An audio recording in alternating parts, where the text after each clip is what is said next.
Le Festival international des jardins existe depuis 1992 et nous avons chaque année un concours international avec des participants venus du monde entier. On a près de 300 candidatures.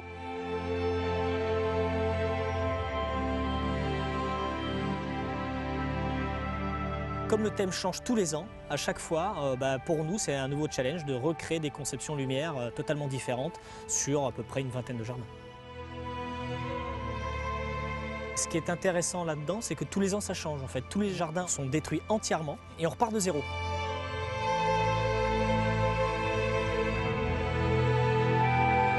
Ce sont des jardins qui sont des œuvres d'art, puisqu'ils sont faits par des artistes, des paysagistes, des botanistes, des designers, des architectes. Il faut absolument voir les jardins de jour et revenir quand il fait nuit pour les revisiter de nuit.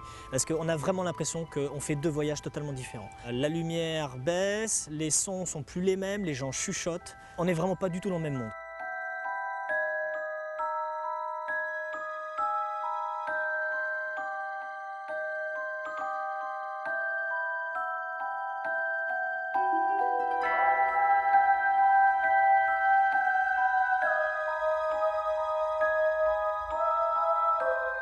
En termes de matériel, ces jardins représentent à peu près entre 600 et 650 points lumineux. Donc Philips fournit l'ensemble de ces points lumineux. Ce partenariat avec Philips, c'est pour nous très important. C'est un laboratoire de l'éclairage dans la mesure où c'est très délicat, c'est très subtil.